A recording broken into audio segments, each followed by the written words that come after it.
Today on Teuty's track analysis, we have the track of the day for January 17th, Howl's Moving Castle by Aklavukizis. Howl's Moving Castle is a speed fun track and it has the drivable surfaces of grass and road.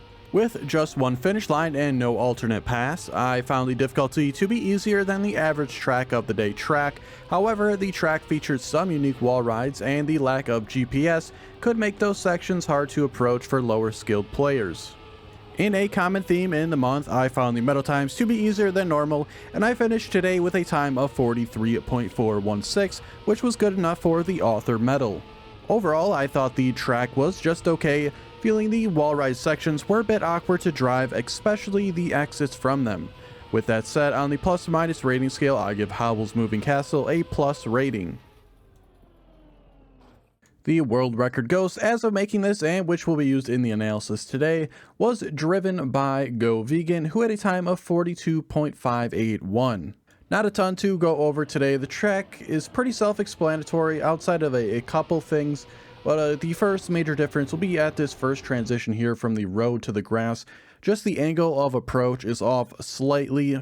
Obviously, we're both wanting to turn here, but the world record is more straight pointed at the corner, and its momentum will be going in that direction as well. While my momentum right now is basically going straight ahead, and I have really no good angle towards the turn itself.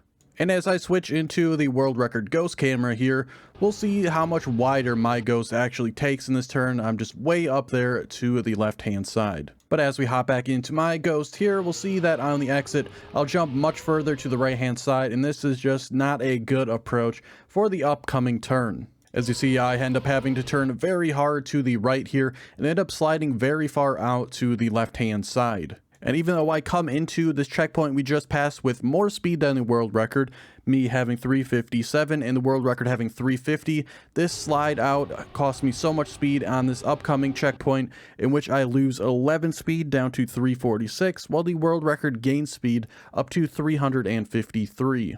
For the upcoming wall ride, you really want to take it as low as possible throughout the whole thing, though I found when you were very low here, you would usually end up sliding up and to the right and just crashing out.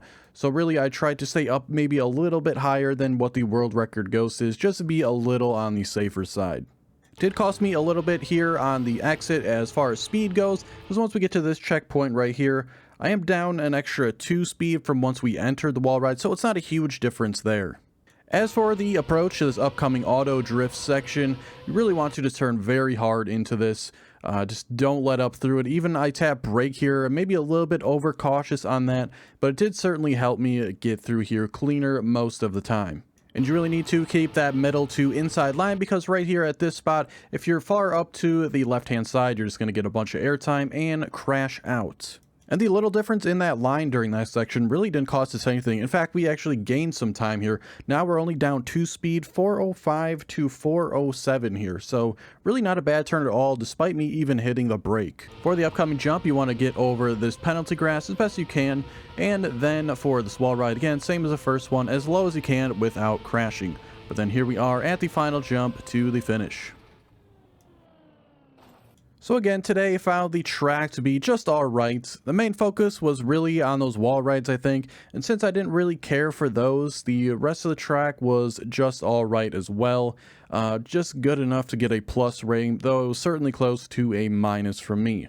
Did try to add something a little new today on the speed splits at certain checkpoints. I think that's a good addition. Someone commented that on a previous video. Thought I'd give it a try for today's. I do need to find a little bit better segue to get those in. Obviously today's, it felt kind of forced. I just need to smooth that out a little bit.